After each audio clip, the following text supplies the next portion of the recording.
छत्रपती संभाजीनगर येथे क्रूरकर्मा औरंगजेबाच्या थडग्याचं अतिक्रमण करून बांधकाम केले।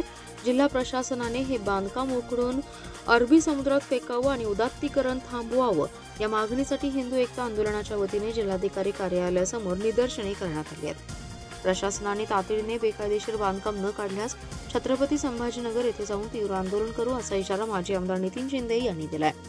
छत्रपती संभाजीनगर येथे औरंगजेबाचे थडके बांधले आहे, त्याचं बांधकाम बेकायदेशीर आहे, हे बांधकाम पाडावं यासाठी हिंदू एकता आंदोलनाच्या वतीने छत्रपती संभाजीनगर येथे आंदोलन करण्यात येणार होते, पण तेथील अधिकाऱ्यांनी परवानगी नाकारून आंदोलकांना नोटिसा बजावल्या। त्यामुळे हिंदू एकता आंदोलनाचे प्रदेशाध्यक्ष माजी आमदार नितीन शिंदे यांच्या नेतृत्वाखाली येथील जिल्हाधिकारी कार्यालयासमोर निदर्शने करण्यात आली। यावेळी नितीन शिंदे म्हणाले, अमेरिकेने इस्लामिक दहशतवादी ओसामा बिन लादेनची जशी बॉडी समुद्रात फेकून दिली, तसे इस्लामिक दहशतवादी क्रूरकर्मा औरंगजेबाचे थडके राज्यातल्या सरकारने उकळून समुद्रामध्ये फेकून द्यावा। थडग्यावर लावलेला हजरत औरंगजेब नावाचा फलक ताबडतोब हटवावा। तर औरंगजेबाच्या उदात्तीकरणासाठी जो निधी दिला गेलाय तो निधी संबंधितांच्या पगारातून वसूल करावा। राज्याचं अधिवेशन चालू आहे, सर्व हिंदुत्ववादी आमदारांनी अधिवेशनात या विषयावर जोरदार आवाज उठवावा असं आवाहन त्यांनी केलंय। या आंदोलनात भाजपा महिला सरचिटणीस स्वाती शिंदे, पृथ्वीराज पवार, जिल्हाध्यक्ष संजय जाधव, अविनाश मोहिते, मनोज साळुंखे, सांगली शहराध्यक्ष प्रकाश चव्हाण, मिरज शहराध्यक्ष सोमनाथ गोटखिंडे, दत्ता भोपरे, प्रकाश भोसले, अनिरुद्ध कुंभार, अवधूत जाधव, कृष्णा नायडू, सुजित पाटील, गणेश सगरे, प्रदीप निकम, रवी वाधवने, अरुण वाघमोडे, राम काळे, सुब्राव मद्रासी, गोपालराव माने, अभिमन्यू भोसले आदींनी सहभाग घेतला।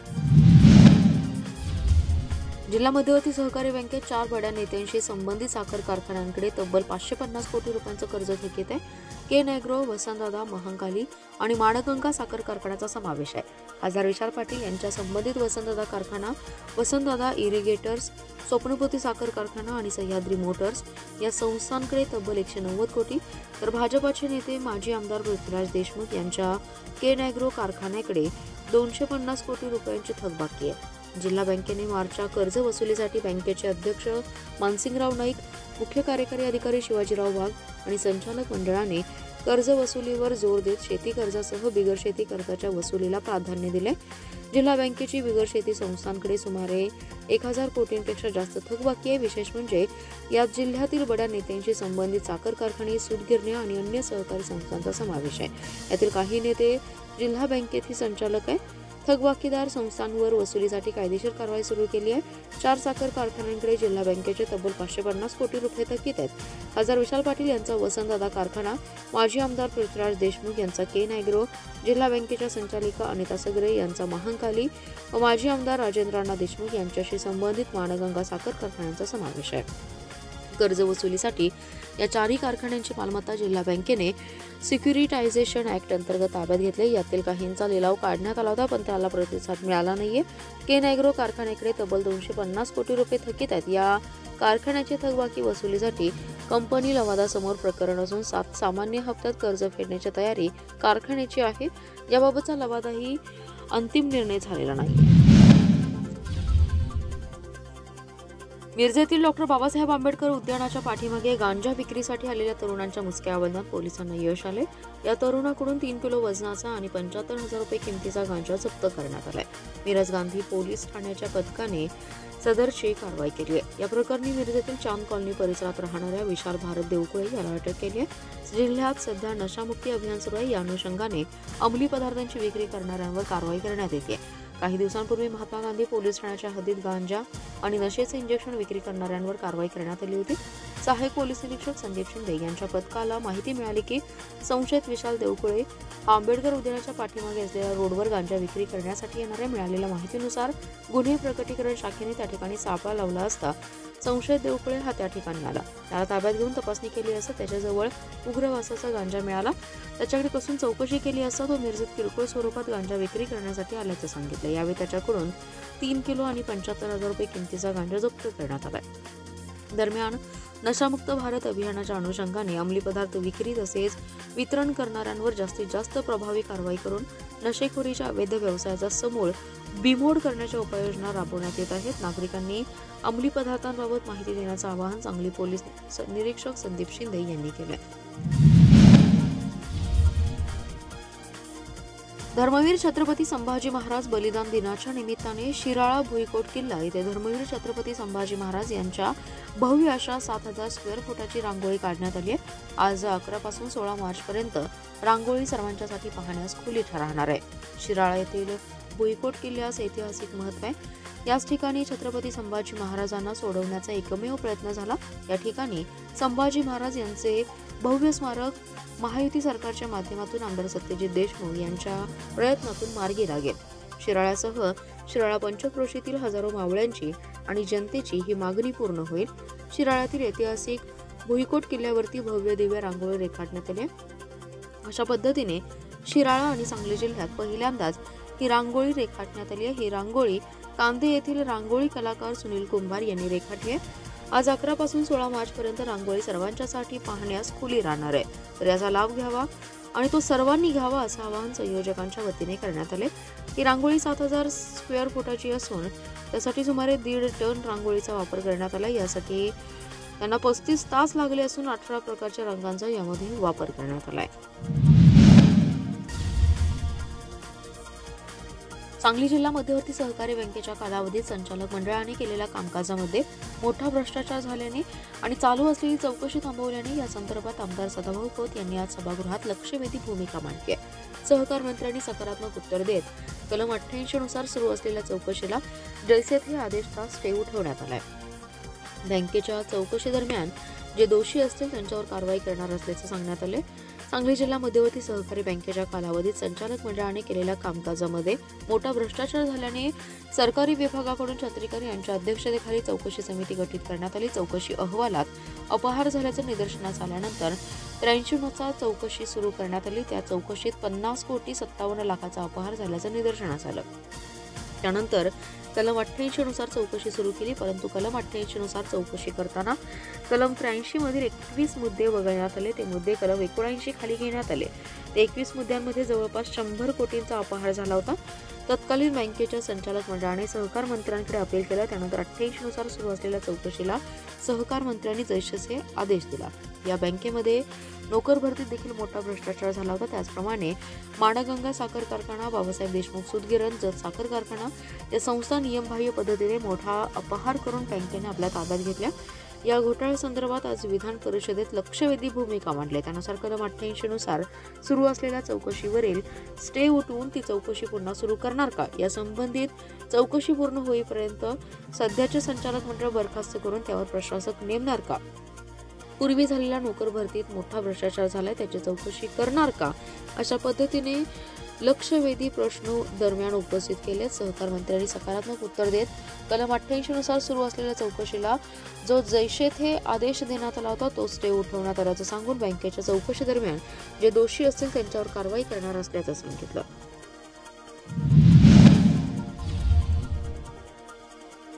मिरजेत एसटीच्या वाहकाला बेदम मारहाण करण्यात आल्याची घटना ताजी असतानाच पुन्हा एकदा एसटीच्या चालकाला मारहाण करून एसटी बसची तोडफोड करण्यात आल्याची घटना घडली। या प्रकरणी पोलिसात फिर्याद देण्यात आली असून मिरज ग्रामीण पोलिसांनी तिघांविरुद्ध गुन्हा दाखल केलाय। श्रीकांत बाळकृष्ण माळवदे यांनी पोलिसात फिर्याद दिली आहे। मिरज ग्रामीण पोलिसांनी त्यांच्या फिर्यादीनुसार 25 ते 30 वयोगटातील तिघा अज्ञातांविरुद्ध गुन्हा दाखल केलाय। कुमटे फाटा येथे एसटी बसमधील प्रवासी खाली उतरत असताना संबंधित तिघांनी चालक माळवदे यांना तो आमच्या गाडीजवळ एसटी बस का थांबवली असं म्हणून माळवदे आणि एसटीच्या वाहकास शिवीगाळ केली। एसटी चालक माळवदे यांना मारहाण करून एसटी बसच्या समोरील आणि वाहक सीट जवळील काचेवर दगड मारून काच फोडून एसटी बसचं नुकसान केले। घडलेल्या घटनेप्रकरणी श्रीकांत माळवदे यांनी पोलिसात फिर्याद दिली असून पोलिसांनी त्यांच्या फिर्यादीनुसार संबंधित तिघा व्यक्तींविरुद्ध सरकारी कामात अडथळा आणल्याप्रकरणी गुन्हा दाखल केलाय। या प्रकरणी पोलीस पुढील तपास करतात। मिरजेत एसटीच्या वाहकाला प्रवाशाच्या नातेवाईकांनी मारहाण केल्याची घटना ताजी आहे। या घटनेचे चित्रीकरणही प्रसारित झालंय। या प्रकरणी पोलिसात फिर्याद देण्यात आली असून पोलिसांनी गुन्हा दाखल केलाय। सध्याची घटना ताजी असतानाच पुन्हा एकदा एसटीच्या चालकावर हल्ला करून मारहाण करण्यात आल्याची घटना घडली आहे। बडाघर आणि पोकळवासा असं काहीसं अर्थसंकल्पाचं वर्णन करता येईल। पुण्यश्लोक अहिल्यादेवी होळकर यांच्या खजिन्यामध्ये पेशव्यांना कर्ज देण्याची ताकद होती। महाराष्ट्र राज्याच्या खजिन्याची आज काय अवस्था आहे? आपण महापालिकेला देखील कर्ज देऊ शकत नाही, ही आपली परिस्थिती आहे असा टोला राष्ट्रवादी काँग्रेस शरद पवार पक्षाचे प्रदेशाध्यक्ष जयंत पाटील यांनी लगावलाय। जयंत पाटील यांनी विधानसभेत अर्थसंकल्पावरील चर्चेत सहभाग घेतला। जयंत पाटील म्हणाले 2020 ते 21 साली सरकारवर 5,019 कोटी रुपयांचं कर्ज होतं. यावर्षी ते 9,32,000 कोटी रुपयांपर्यंत पोहोचणार आहे. तत्कालीन मुख्यमंत्री एकनाथ शिंदे यांनी घेतलेल्या निर्णयांना दूर करण्याचा प्रयत्न केलाय. प्राण जाय पण वचन न जाय हे प्रभू श्रीरामाची वृत्ती आहे. मात्र सत्ताधारी पक्षांनी निवडणुकीपूर्वी दिलेली आश्वासने पूर्ण झालेली नाहीत. अर्थव्यवस्था $1 ट्रिलियन पर्यंत नेण्याचं मुख्यमंत्र्यांचं स्वप्न आहे. त्यासाठी आपण आपल्या विकास वाढीचा दर 14 ते 15% हवा. सध्या तो केवळ 7.3% आहे. स्वप्न कधी पूर्ण होणार असा सवाल केलाय. राज्यात एवढ्या महसुली तुटीचा अर्थसंकल्प कोणी सादर केला नव्हता. हाही एक विक्रमच म्हणावा लागेल. 45,891 कोटींची महसुली तूट दादांनी सभागृहासमोर मांडली आहे. नवीन औद्योगिक धोरणामध्ये स्थानिक स्तरावरील गुंडांकडून उद्योजकांना त्रास होऊ नये यासाठी विशेष तरतूद आपण केली पाहिजे. राज्याची आर्थिक परिस्थिती पाहता लाडक्या बहिणींना 2,100 रुपये मिळतीलच याची खात्री नाही. निदान आता सर्व महिलांना कुठलाही निकष न लावता 1,500 रुपये द्या. त्यांना अपात्र करू नका. त्यांच्या कृपेने तुम्ही निवडून आलाय. सार्वजनिक बांधकाम विभागासाठी 19,000 कोटींची तरतूद आहे. मात्र 46,000 कोटींची देणी आहेत. हा प्रचंड विरोधाभास आहे. एवढी महसुली तूट आहे की सर्व मंत्र्यांना अजितदादांकडे शरण गेल्याशिवाय गत्यंतर नाही. ही काळजी करण्यासारखी बाब असल्याचा टोला जयंत पाटील यांनी लगावलाय. महाराष्ट्र आणि कर्नाटकमधील महत्त्वाचं जंक्शन असून सुद्धा मिरज जंक्शनचा विकास का रखडलाय असा सवाल करत मिरज सुधार समितीच्या कार्यकर्त्यांनी मध्य रेल्वे महाव्यवस्थापक धर्मवीर मीना यांना घेराव घातलाय. सुधार समितीच्या कार्यकर्त्यांच्या आक्रमक पवित्राने रेल्वे प्रशासनाची धावपळ उडाली. मागण्यांचं निवेदन महाव्यवस्थापकांना देण्यात आले.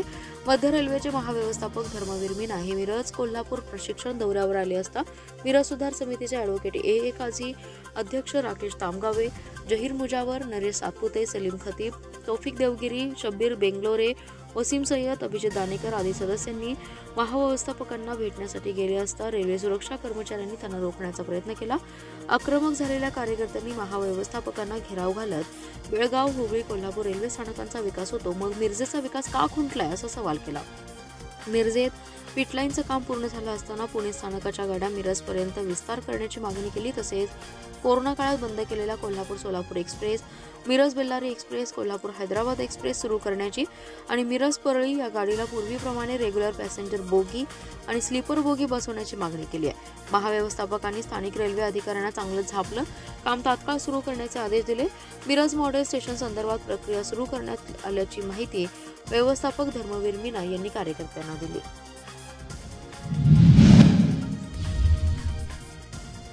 राज्यातील 1,20,000 मुख्यमंत्री युवा प्रशिक्षणार्थी यांचा 6 महिन्यांचा कार्यकाळ संपल्याने त्यांच्यावर बेरोजगारीची कुऱ्हाड कोसळली होती. युवा प्रशिक्षणार्थींच्या मागण्यांकडे शासन आणि प्रशासनाचं लक्ष वेधण्यासाठी मुंबईत, सांगलीत आंदोलन केलं. देहू ते मुंबई पायी दिंडी काढली. ठोस आश्वासन आणि खुद्द मुख्यमंत्री देवेंद्र फडणवीस यांनी अर्थसंकल्पीय अधिवेशनावेळी मुदतवाढीची घोषणा केल्यानंतर हे आंदोलन मागे घेण्यात आले. आंदोलनाच्या पहिल्या टप्प्यात यश आलं असून शासनाने सर्व युवा प्रशिक्षणार्थी यांना 5 महिन्यांची मुदतवाढ देत असल्याबाबतचा अध्यादेश काढला. हे लढ्याचं यश असल्याचं सांगत चिकलगी भुयार मठाचे मठाधिपती श्री संत बागडे बाबा मानवमित्र संघटनेचे सर्वेसर्वा तथा महाराष्ट्र राज्य युवा प्रशिक्षणार्थी संघटना पश्चिम महाराष्ट्राचे प्रमुख हरिभक्त परायण तुकाराम बाबा महाराज यांनी शासन आणि प्रशासनाचा आभार मानले. तुकाराम बाबा म्हणाले, युवा प्रशिक्षणार्थींना प्रशिक्षणानंतर कायम रोजगार देण्यात यावा. विद्यावेतनमध्ये वाढ करण्यात यावी.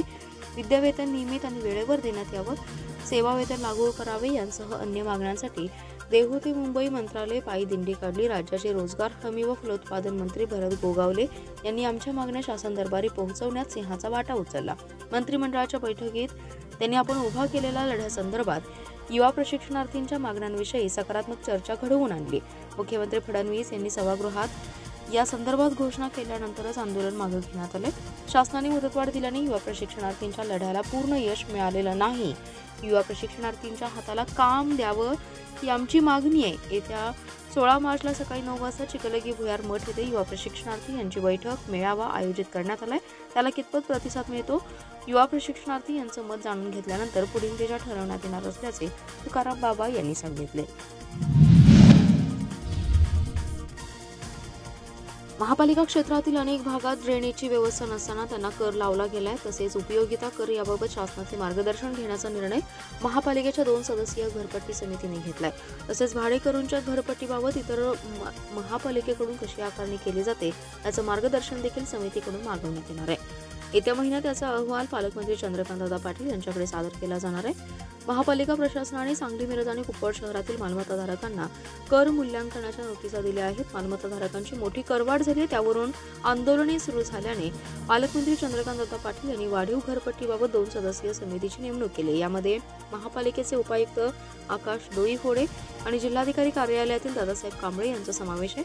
या समितीची बैठक नुकतीच पार पडली. या बैठकीत उपयोगिता शुल्क याविषयी उपविधी तयार करून शासनाकडे सादर करण्याबाबत पाठपुरावा करणे आणि त्या अनुषंगाने कार्यवाही करण्याचे निश्चित करण्यात येणार आहे. तसेच यापूर्वी ड्रेनेज लाईन नाही अशा ठिकाणच्या मिळकतींना जलनिस्सारण कर लागू करण्यात आलेला नव्हता, परंतु सध्याच्या सर्वेक्षणामध्ये संपूर्ण मिळकतींना जलनिस्सारण कर लागू केलाय. ज्या ठिकाणी ड्रेनेज लाईन नाही अशा ठिकाणी मिळकतींना जलनिस्सारण कर लावावा की नाही, लावावा तर कसा, याबाबतचा प्रस्ताव शासनाकडे सादर करण्यात येणार आहे. महापालिका हद्दीमधील वाणिज्य भाडेकरू वापरातील मिळकतींची कर आकारणी दरमहा भाडेनुसार केली जाते. याबाबत इतर महापालिकेकडे कशा प्रकारे कर आकारणी केली जाते याची माहिती घेण्यासाठी इतर महापालिकेशी पत्रव्यवहार करण्याचा निर्णय घेण्यात आलाय.